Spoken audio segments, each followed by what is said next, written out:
Hello everyone, welcome back to this channel, and as we promised, we are here with a new video on return on investment. मैंने आपसे कहा था ना, return on investment के लिए हमें एक सेपरेट वीडियो की ज़रूरत है। क्यों? क्योंकि ये थोड़ा सा कॉन्सेप्ट है जो थोड़ा अगर हम डीप में समझ लें, ज़्यादा अच्छे से समझ लें, तो ये आगे भी बहुत हेल्प कर सकता है। प्लस इसका जो फॉर्मूला है उसको डिराइव करने के लिए हमें इनकी हेल्प तो लेनी है, लेकिन यहाँ से किसी और टर्म पर खुद जाना है। जैसे कि ये क्या कह रहा है, रिटर्न ऑन इन्वेस्टमेंट। इसका मतलब इन्वेस्टमेंट्स पे कितनी रिटर्न मिली है। ओके, तो अगर हम फॉर्मूला जैसे बनाते हैं अपना, तो फॉर्मूला तो ये हो गया, रिटर्न ऑन इन्वेस्टमेंट हो गया ना। लेकिन रिटर्न कौन सी? जो इन्वेस्टमेंट पे मिली हो। और इन्वेस्टमेंट कौन करता है बिजनेस में? कौन करता है? क्रेडिटर्स इन्वेस्टमेंट करते हैं? डेटर्स इन्वेस्टमेंट करते हैं? नहीं। तो इन्वेस्टमेंट कौन करता है कंपनी में? सबसे पहले इन्वेस्ट करने वाले होते हैं इक्विटी, होते हैं कि नहीं? सबसे पहली जो इन्वेस्टमेंट हमें मिलती है वो इक्विटी के फॉर्म में मिलती है, इक्विटी शेयर्स। अब अगर हम आगे जाएं तो प्रेफरेंस शेयर्स भी तो इन्वेस्टमेंट करते हैं ना। हाँ, नाउ आगे और कौन कौन लोग हैं जो इसमें इन्वेस्ट करते हैं? Debenture holders. Very good.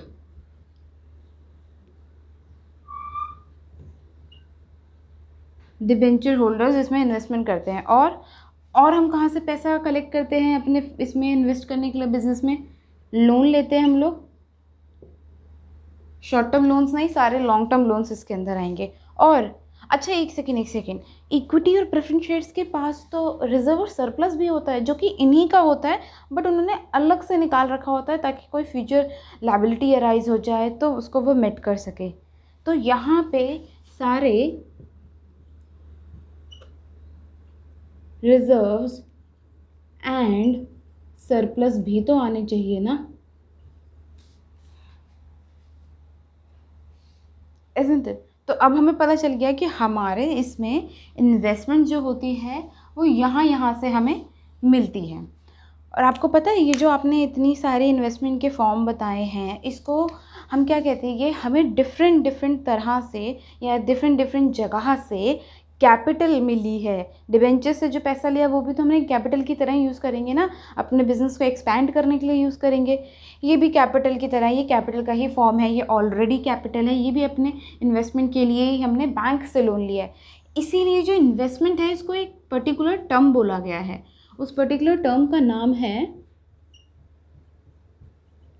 Capital employed. तो इसका मतलब ये जो आपने यहाँ पे फॉर्मूला डिराइव करा है वो किसका है? वो है कैपिटल एम्प्लॉयड का। ठीक है, अब आपके बुक्स में इसको अलग से दे रखा होगा तो वो हमें याद करने की ज़रूरत नहीं पड़ेगी, क्योंकि हमें खुद पता चल गया है कि कैपिटल हमें किस किस फॉर्म में मिलती है। ऑल्दो अभी आपके बुक में इसको और 2-3 तरीके से दिया गया है, 2-3 और फॉर्मूले हैं, हम वो भी अभी कवर करेंगे। बट अभी हम पहले देख लेते हैं। जैसे इन्वेस्टमेंट का नाम हमें मिल गया कैपिटल एम्प्लॉयड, क्या पता रिटर्न का भी कोई और नाम हो। तो रिटर्न को किस नाम से जाना जाता है? हमें देखना है कि कैपिटल एम्प्लॉयड को क्या रिटर्न मिली। तो क्या जो मेरा ग्रॉस प्रॉफिट होता है, जीपी, वो इनके लिए होता है?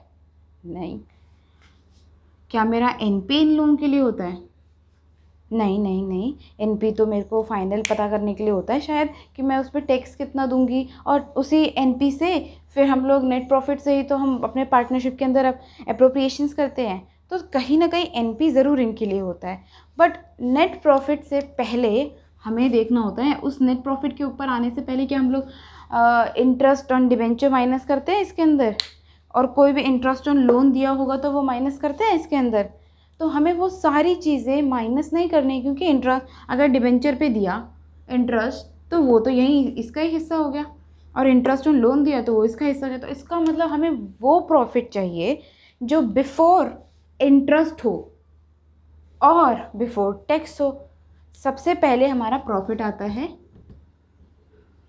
उस प्रॉफिट में से फिर पहले इंटरेस्ट कटता है, फिर जो बचता है उसमें से टैक्स माइनस होता है। ये होती है क्रोनोलॉजी। ठीक है, तो क्रोनोलॉजी समझ रहे हो? तो अब जब क्रोनोलॉजी समझ ही ली है तो अब मुझे एक बात बताओ, ये जो प्रॉफिट हमें बाद में मिला, ये वाला प्रॉफिट, इसको हम क्या कह सकते हैं? इसको हम कह सकते हैं profit after interest and tax, है ना। तो ये जो सबसे ऊपर वाला प्रॉफिट है, इसको भी तो एक और टर्म दी जा सकती है, profit before interest and tax. तो इसको लिखने का शॉर्ट फॉर्म क्या हो सकता है? Profit before interest and tax, और इसको शॉर्ट में कहते हैं प्रॉफिट बिफोर इंटरेस्ट और टैक्स, PBIT।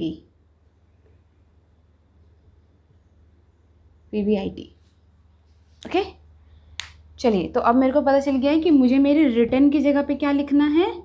PBIT। तो हमारी फॉर्मूले को क्या बना देंगे हम अभी? प्रॉफिट बिफोर इंटरेस्ट और टैक्स, और नीचे आ जाएगा capital employed.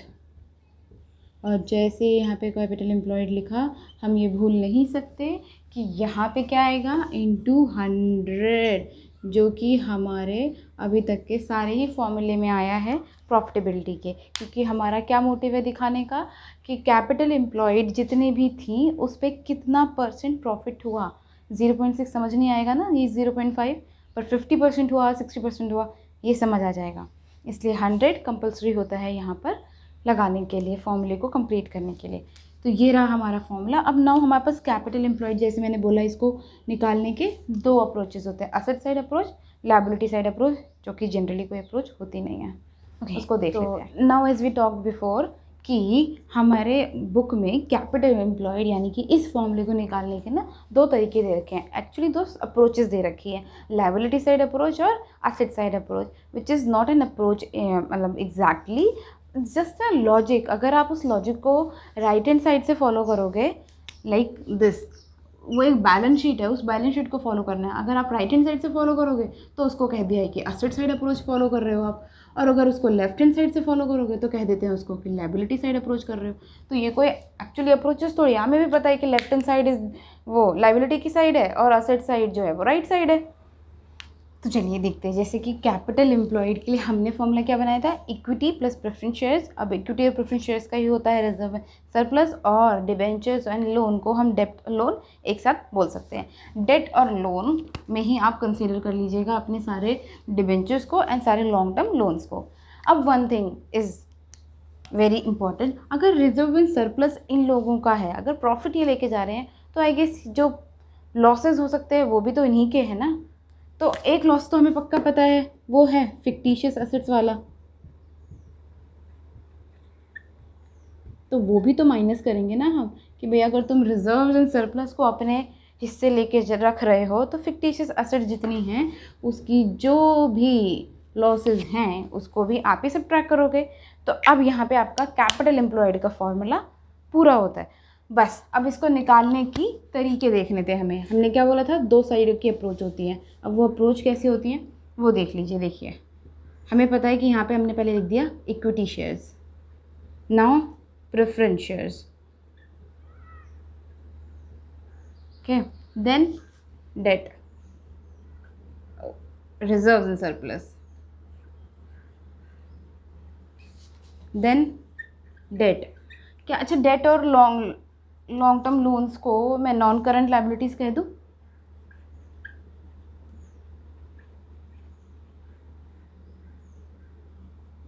And then current liabilities, easy रहेगा, है ना। और यहाँ पे क्या आ गई? Fixed assets, then non current assets,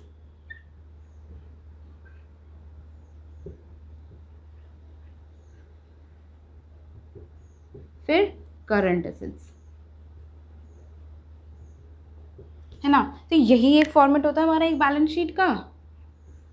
तो अब अगर मुझे इसे फॉलो करना हुआ तो कैसे फॉलो करूँगी? और मुझे निकालना क्या है? मुझे तो सिर्फ इतना हिस्सा निकालना है।